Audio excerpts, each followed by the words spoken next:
الله من شرور أنفسنا ومن سيئات أعمالنا.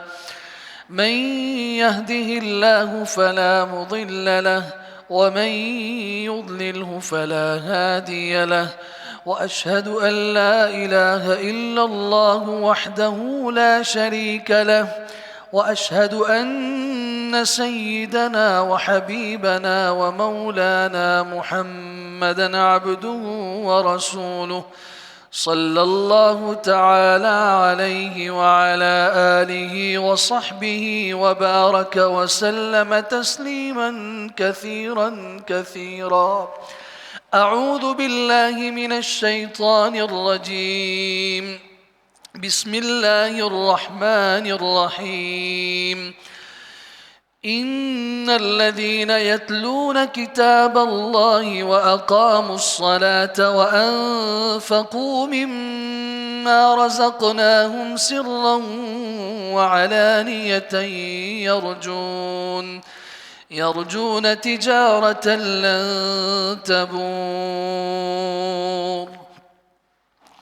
وقال سبحانه عز وجل: في بيوت أذن الله أن ترفع ويذكر فيها اسمه يسبح له فيها بالغدو والآصال رجال لا تلهيهم تجارة ولا بيع عن ذكر الله وإقام الصلاة وإيتاء الزكاة يخافون يوما تتقلب فيه القلوب والأبصار ليجزيهم الله أحسن ما عملوا ويزيدهم من فضله والله يرزق من يشاء بغير حساب.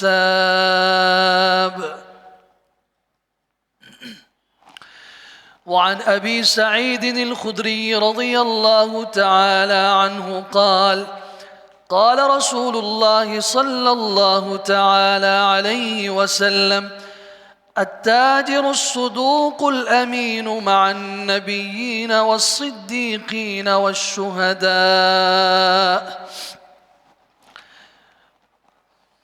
وعن رفاعة بن رافع رضي الله تعالى عنه قال: قال رسول الله صلى الله عليه وسلم: يا معشر التجار، إن التجار يبعثون يوم القيامة فجارا إلا من اتقى الله وبر وصدق. وعن حكيم بن حزام رضي الله تعالى عنه قال: قال رسول الله صلى الله عليه وسلم: البيعان بالخيار ما لم يتفرقا، فإن صدقا وبينا بورك لهما في بيعهما، وإن كتما وكذبا محقت بركة بيعهما. صدق الله وصدق رسولنا المصطفى صلى الله عليه وسلم، ونحن على ذلك لمن الشاهدين والشاكرين والحمد لله رب العالمين.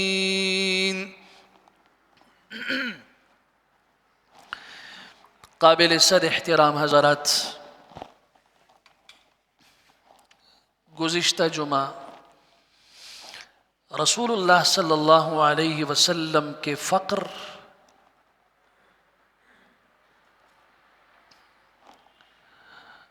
اور ایک فقیر مسلمان کے لیے نبی کریم صلی اللہ علیہ وسلم کی زندگی میں کیا سبق ہے،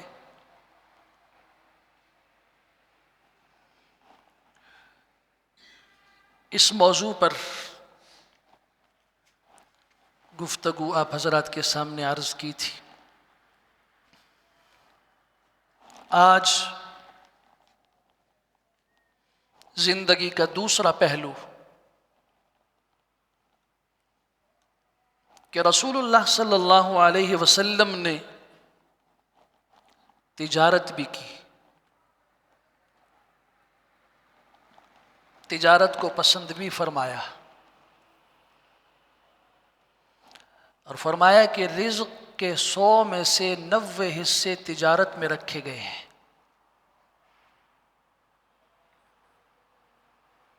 اللہ نے رزق کے 100 میں سے 90 حصے تجارت میں رکھے، باقی جو 10 حصے ہیں وہ ملازمت میں، نوکری میں اور باقی چیزوں میں۔ مسلمان کبھی فقیر ہوتا ہے، کبھی امیر ہوتا ہے۔ اگر یہ فقیر ہو تب بھی رسول اللہ صلی اللہ علیہ وسلم پر، آپ کے اہل پر، آپ کے خاندان پر، آپ کے صحابہ کرام پر اور اکثریت پر فقر گزرا ہے۔ وہ اس زندگی پہ نظر دوڑائے، اسے سبق ملے گا، زندگی گزارنے کا طریقہ ملے گا۔ اگر وہ امیر ہے، تاجر ہے، تب بھی رسول اللہ صلی اللہ علیہ وسلم نے تجارت کی ہے، تجارت کے اصول بتائے ہیں۔ زندگی کے اس پہلو میں بھی ایک مسلمان کے لیے رسول اللہ صلی اللہ علیہ وسلم کی زندگی بہترین نمونہ ہے۔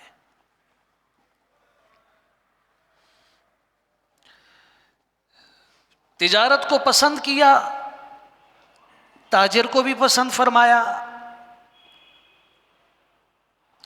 اور ایک مسلمان تاجر کے لیے اللہ کے رسول صلی اللہ علیہ وسلم نے ایسی بشارت فرمائی کہ جو نہ کسی عالم دین کے لیے ہے، نہ کسی مجاہد کے لیے ہے، نہ کسی مبلغ کے لیے ہے، نہ کسی حافظ قرآن کے لیے ہے، اور نہ ہی زندگی کے کسی اور شعبے سے تعلق رکھنے والے مسلمان کے لیے ہے، جو بشارت ایک مسلمان تاجر کے لیے ہے۔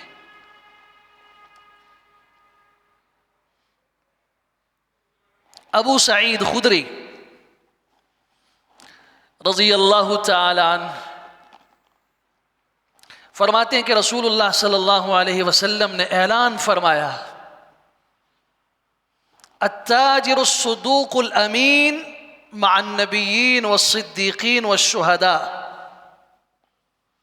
سنن ترمذی کی روایت ہے، ابن ماجہ کی ہے، دارمی کی ہے، بیہقی کی ہے، حدیث کی بے شمار کتب کے اندر ہے۔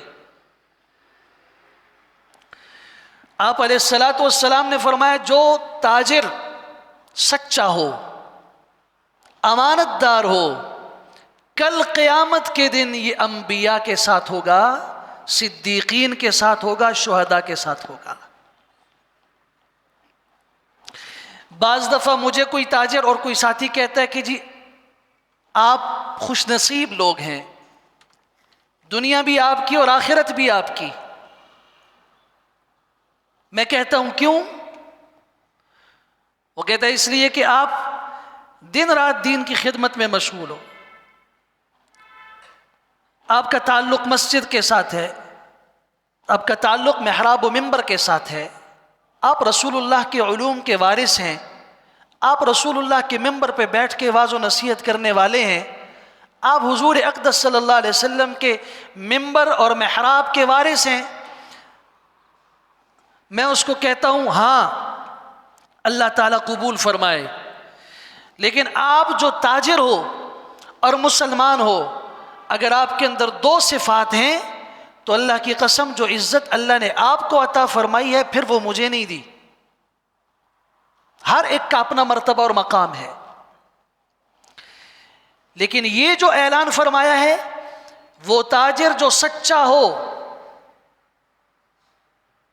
الامین امانت دار ہو، اس کی زبان سچ بولتی ہو، جھوٹ نہ بولتی ہو، اس کے ہاتھ امانت دار ہو، خائن نہ ہو، اس کا دل اور دماغ امانت سے بھرا ہوا ہو، خیانت سے دور ہو، تو یہ عزت اسے جو اللہ نے دی ہے مع النبیین، وہ کل قیامت کے دن انبیاء کے ساتھ ہوگا، والصدیقین صدیقین کے ساتھ ہوگا، والشہداء اور شہداء کے ساتھ ہوگا. یہ عزت پھر کسی اور کو نہیں ملی ہے. شرط کیا ہے؟ صداقت اور امانت. حضرت حکیم بن حزام رضی اللہ تعالیٰ فرماتے ہیں کہ رسول اللہ صلی اللہ علیہ وسلم نے فرمایا البیعان بالخیار ما لم یتفرقا. خریدنے والا اور بیچنے والا یعنی دکاندار اور گاہک جب تک یہ الگ نہیں ہوئے، ایک دوسرے سے جدا نہیں ہوئے ہیں، انہیں اختیار ہے کہ یہ اس خریداری کو جاری رکھیں یا اس کو ختم کر دیں. لیکن آپ علیہ السلام نے یہاں ایک جملہ فرمایا فَإِن صَدَقَا وَبَيَّنَا بُورِكَ لَهُمَا فِي بَيْعِهِمَا. اگر یہ دونوں ایک دوسرے سے سچ بولیں، گاہک بھی سچ بولے، دکاندار بھی سچ کہے، اور دوسری چیز وَبَيَّنَا بالکل واضح طور پہ بات بیان کرے، چھپائے نہیں ایک دوسرے سے، پھر کیا ہوگا؟ بُورِكَ لَهُمَا فِي بَيْعِهِمَا. ان کی اس خریداری میں اللہ ان دونوں کو برکت عطا فرمائے گا. وَإِن كَتَمَا وَكَذَبَا مُحِقَتْ بَرَكَةُ بَيْعِهِمَا. اگر انہوں نے ایک دوسرے سے بات کو چھپایا اور جھوٹ بولا تو اللہ تعالیٰ اس دکاندار کی تجارت سے بھی برکت کو اٹھا لے گا، اور گاہک کی گاہکی سے، اس کی خریداری سے بھی اللہ برکت کو اٹھا لے گا. کیسے یہ بیان کریں گے؟ بسا اوقات دکاندار جھوٹ بولتا ہے کہ یہ ایسی چیز آپ کو اس قیمت پر کہیں نہیں ملے گی، یا یہ ایسی چیز ہے اس میں کوئی خرابی نہیں ہے، میں خود اس کو استعمال کرتا ہوں، بہت اعلیٰ نسل کی بہت اچھی چیز ہے. اگر اس نے استعمال نہیں کیا، جھوٹ بولا اس نے. اگر اس قیمت پر بازار میں کہیں اور چیز ملتی ہے، جھوٹ بولا اس نے. ہمارے تو دکانوں کے شٹر بھی جھوٹ سے بھرے پڑے ہیں. بازار سے بارعایت خریدیں. بارعایت کا مطلب یہ ہے کہ پورے بازار سے اس کے ہاں سستی ملے گی یہ چیز. بورڈ پہ لکھا ہوا ہے، دن رات یہ دعوت ہے. اگر کہیں پر بھی اس سے سستی کہیں اور ملتی ہوئی تو مجھے بتاؤ یہ جھوٹ ہے یا نہیں؟ محقت برکت بیعہما. بعض دفعہ خریدار جھوٹ بولتا ہے کہ جی یہ چیز تو پیچھے میں پوچھ کے آیا ہوں، وہ تو اس طرح تھی، جبکہ جھوٹ بول رہا ہے، اس نے غلط بولا. بعض دفعہ دکاندار اپنی چیز کا عیب چھپاتا ہے، اس کو پتہ ہے اس چیز کے اندر خرابی ہے. ایک مسلمان تاجر کی صفت تو یہ ہے، اللہ کے رسول صلی اللہ علیہ وسلم نے فرمایا جس دکاندار نے اپنی چیز کا عیب بیان کیا، خود کھول کے بیان کیا، میری اس چیز میں یہ خرابی ہے بھائی، اگرچہ خریدار کو پتہ نہیں ہے، اللہ تعالیٰ کل قیامت کے دن اس کی مغفرت فرمائیں گے، عزت کا تاج اللہ اس کے سر پہ رکھیں گے. کتنا آسان معاملہ ہے. لوگ کہتے ہیں دینداری کا تعلق صرف مولوی کے ساتھ ہے، امام کے ساتھ ہے، دینداری کا تعلق صرف مسجد کے ساتھ ہے. نہیں بھائی، میرے پیغمبر کا لایا ہوا دین صرف مسجد تک بند نہیں ہے، وہ مشرق سے لے کے شمال تک، شمال سے لے کے جنوب تک، جنوب سے لے کے مغرب تک، کسی بھی طبقے سے اگر ایک محل میں رہنے والا ہے اور ایک جھونپڑی میں رہنے والا ہے، اگر آقا ہے، اس کے ہاں کام کرنے والا مزدور ہے، کوئی بھی شریعت کے حکم سے مستثنا نہیں ہے. سب کے لیے شریعت ہے، سب کے لیے واضح حکم ہے. بازار بھی دین سے دور نہیں ہے، تاجر بھی دیندار ہے. لوگ کہتے ہیں جی دیندار تو آپ لوگ ہیں، ہم تو دنیا دار ہیں. بھئی مسلمان دنیا دار نہیں ہو سکتا.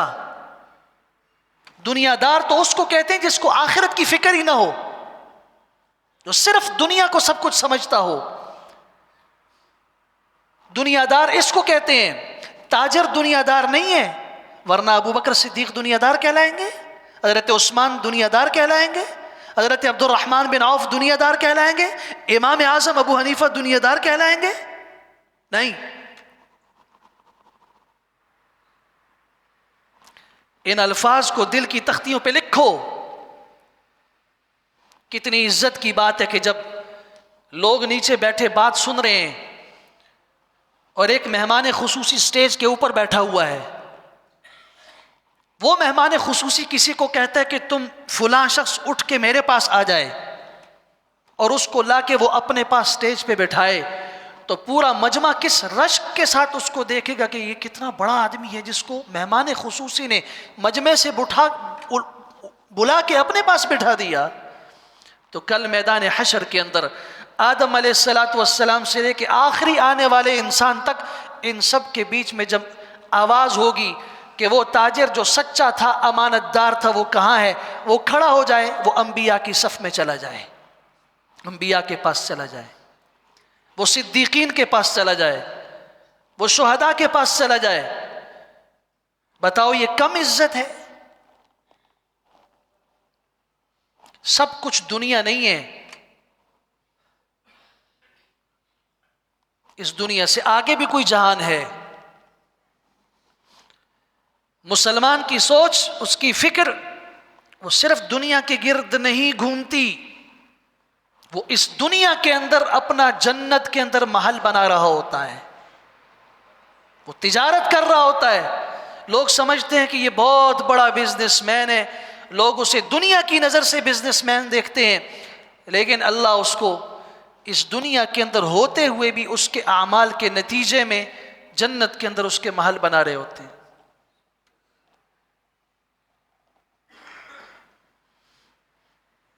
کیا فرمایا حکیم بن حزام نے کہ رسول اللہ صلی اللہ علیہ وسلم نے فرمایا، خریدار بھی سچ بولے، دکاندار بھی سچ کہے، دکاندار بھی اپنی بات کو کھل کے بتائے میری چیز میں عیب ہے، بلکہ رسول اللہ صلی اللہ علیہ وسلم نے فرمایا بسا اوقات بیچنے والے کو اپنی چیز کے اندر خرابی کا پتہ ہوتا ہے، لینے والے کو بالکل نہیں پتہ، وہ قیمت دینے کے لیے بھی راضی ہوتا ہے۔ میرے پیغمبر صلی اللہ علیہ وسلم نے صحابہ کرام کی ایسی صفائی فرمائی، انہیں تاجر بنایا لیکن پہلے انہیں مومن بنایا، اللہ پہ توکل سکھایا، تجارت کے نتیجے میں تجارت پہ نظر نہیں بتایا کہ اس کے نتیجے میں جو منافع ملے گا وہ اللہ کی طرف سے ملے گا، تمہیں توکل کی دولت سے مالا مال ہونا پڑے گا۔ صحابی رسول نے ایک شخص کے پاس گھوڑا دیکھا، اس سے فرمایا کہ یہ گھوڑا کتنے کا بیچو گے؟ اس نے کہا 100 درہم کا، 100 کا۔ حضرت نے فرمایا میں لینا چاہتا ہوں لیکن مجھے ایک چکر لگانے دو، میں چیک کروں اس گھوڑے کو۔ کہ لے لیجیے۔ صحابی گھوڑے پہ سوار ہوئے، ایک چکر لگا کے واپس آئے، اس کو کہا بھائی میں اس کے 200 روپے دوں گا۔ اس نے کہا کہ جھگڑا گاہک اور دکاندار کے بیچ میں جو ہوتا ہے وہ کمی پر ہوتا ہے، اب زیادہ دے رہے تو مجھے کوئی، نے فرمایا کہ اگر ایک چکر اور لگانے دو، تھوڑا سا میں اس کو اور چیک کرنا چاہتا ہوں، مجھے کچھ شک ہے، لے جائیں۔ اس صحابی نے دوسرا چکر لگایا اور واپس لا کے کہا میں اس کے 300 درہم دوں گا۔ حضرت دے دیجئے، لیکن آپ ایسا کیوں کر رہے ہیں؟ مذاق تو نہیں کر رہے؟ اور فرمایا نہیں میں مذاق نہیں کر رہا، اللہ کی قسم تمہیں اپنے گھوڑے کی قیمت کا صحیح پتہ نہیں ہے، مجھے پتہ چل چکا ہے، 2 مرتبہ اس کے اوپر چکر لگا، اس کی قیمت 300 درہم ہے۔ مجھے بتاؤ آج مسلم امت کے اندر ایک تاجر ایسا بتاؤ جو اس قسم کا ہو۔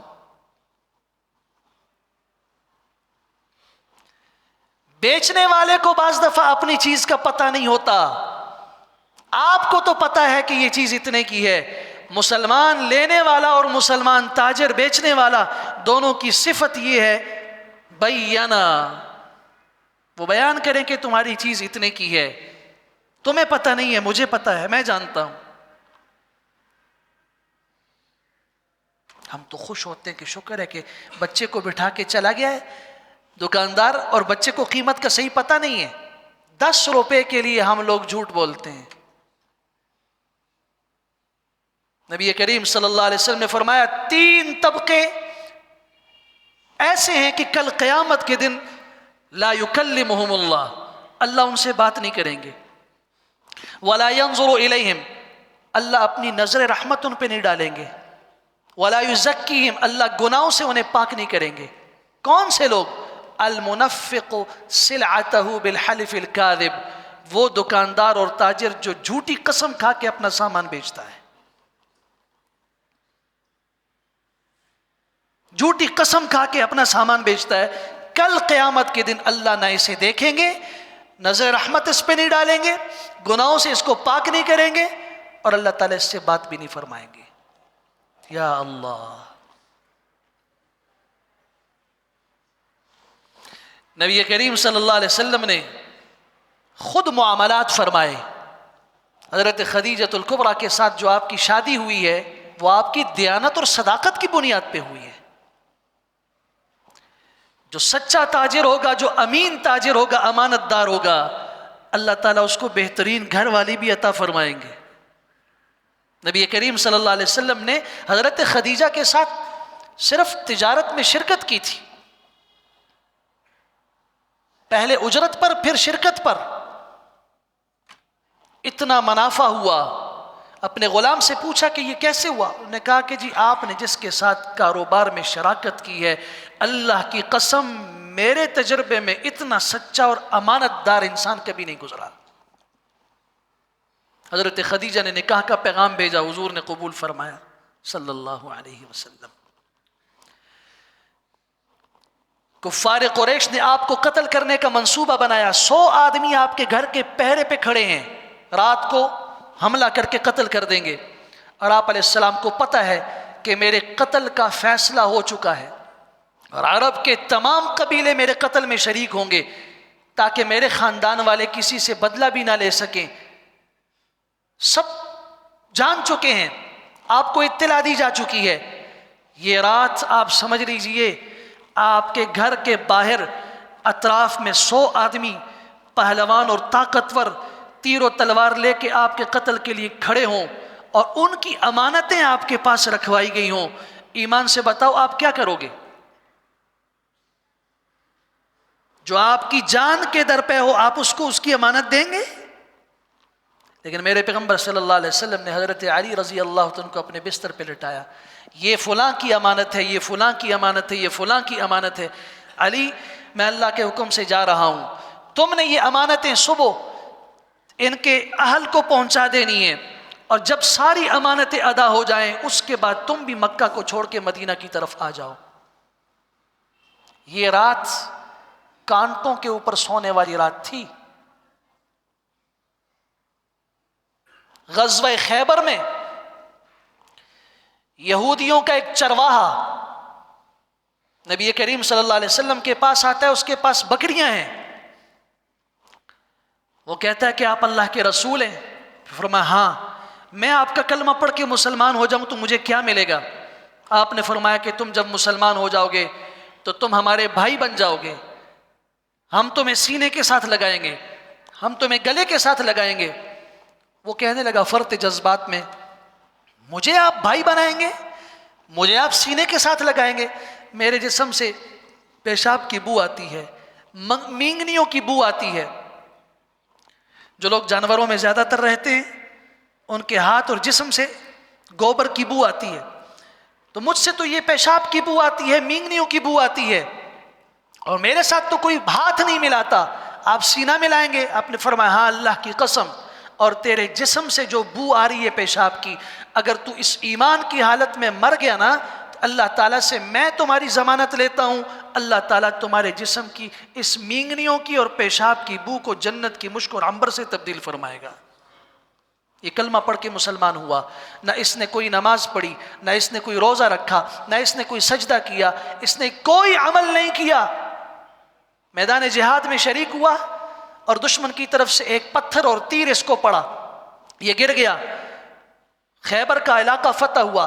یہاں بھی اس میں ایک بات جو عرض کرنا چاہتا ہوں، اس نے کہا کہ میں مسلمان ہو چکا ہوں، میں آپ کے ساتھ جہاد میں شریک ہونا چاہتا ہوں، لیکن میرے پاس فلاں میرے آقا یہودی کی بکریاں ہیں۔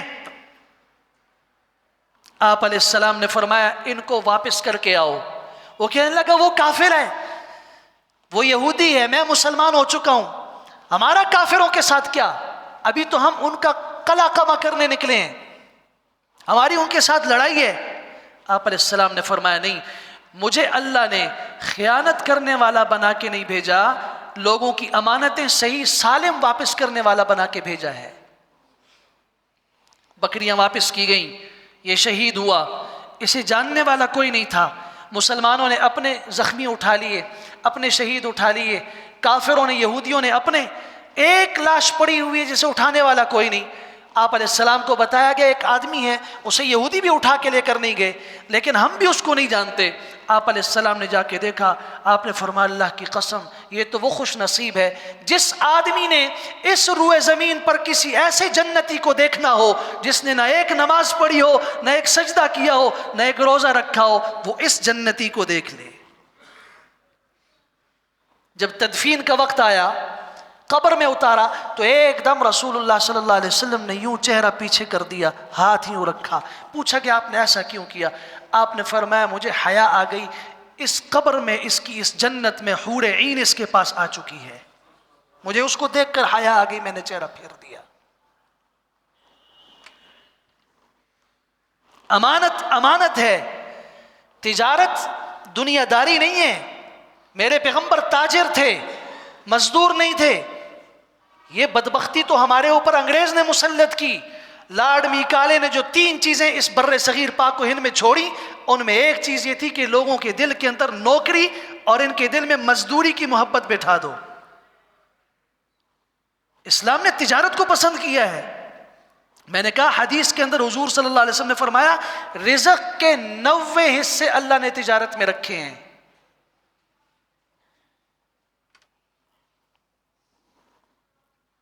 اس انگریز نے کہا یہاں سے جاتے وقت کہ ان کے اندر نوکری کی محبت ڈال دو۔ سرکاری نوکری مل گئی جی، نوکر ہو گیا۔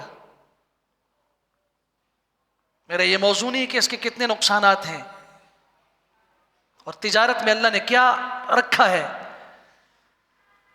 میں یہ عرض کر رہا تھا کہ مسلمان بحیثیت تاجر کیسا مسلمان ہونا چاہیے؟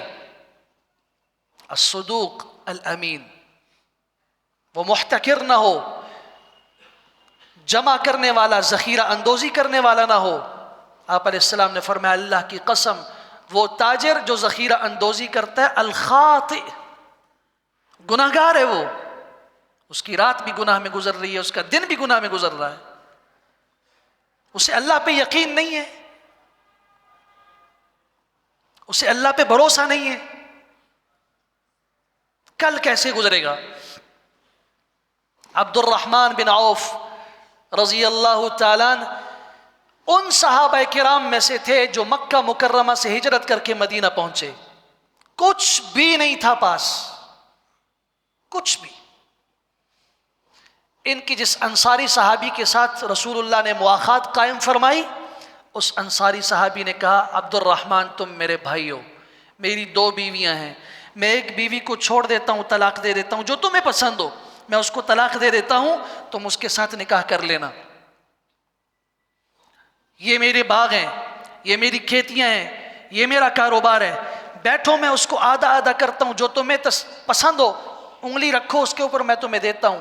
عبد الرحمن بن عوف رضی اللہ فرمائے جزاک اللہ خیرہ، اللہ تمہیں بہترین بدلہ دے، دلنی علی السوق، مجھے صرف بازار بتا دو، مارکیٹ بتا دو کہاں ہے، کچھ نہ دو مجھے۔ اس کے بعد حضرت نے تجارت شروع کی ہے، اور تجارت کے بارے میں خود فرماتے ہیں عبد الرحمن بن عوف کہ اللہ کی قسم میں مٹی کو بھی ہاتھ لگاتا تھا وہ سونا بن جاتی تھی۔ لیکن اس تجارت کے 3 اصول تھے، وہ تاجر اپنے دل پہ لکھے۔ اس تجارت کے 3 اصول عبد الرحمن بن عوف نے بتائے۔ پہلا اصول یہ تھا کہ میں نے تجارت کے لیے کبھی نماز کو ضائع نہیں کیا۔ سورہ نور کی آیت 37 اٹھا کے پڑھو، فی بیوت اذن اللہ ان ترفع ویذکر فیہا اسمہ یسبح له فیہا بالغدو والآصال رجال لا تلہیہم تجارت ولا بیع عن ذکر اللہ واقام الصلاة وایتاء الزکاة یخافون یوما تتقلب فیہ القلوب والابصار۔ تاجر صرف دکان کا نہیں ہوتا، ان کی تجارت، ان کی کھیتی باڑی، ان کی ملازمت انہیں نماز سے، زکوٰۃ سے، اللہ کی یاد سے اور آخرت کے خوف سے غافل نہیں کرتی۔ وہ تاجر بھی ہوتے ہیں، انہیں نماز کا وقت جب آتا ہے تو چل پڑتے ہیں۔ حضرت سلیمان علیہ السلام کی نماز میں تاخیر ہوئی تھی صرف گھوڑوں کی وجہ سے۔ جہاد کے گھوڑے تھے، خوبصورت گھوڑے، حضرت سلیمان علیہ السلام ان کو دیکھنے لگے، چیک کرنے لگے، دیکھتے دیکھتے دیکھتے نماز کا وقت تاخیر ہو گئی۔ اس میں حضرت کو غصہ آیا، قرآن نے کہا فطفق مسحا بالسوق والاعناق، حضرت نے ان تمام گھوڑوں کو جو اللہ کی یاد اور نماز کے غفلت کا سبب بنے، نماز کی تاخیر کا سبب بنے، ان سارے گھوڑوں کو قتل کر دیا۔ ان کی محبت نے مجھے نماز سے مؤخر کیا تھا۔ یہاں تو ایک پاؤ چیز مانگنے والا اور 2 ٹافیاں لینے والا جب آ جاتا ہے تو ہم کہتے ہیں کہ چلو نماز بعد میں پڑھ لیں گے۔ سارے گھوڑے انہوں نے، یہ قرآن کہتا ہے، گھوڑے انہوں نے قتل کر دیے۔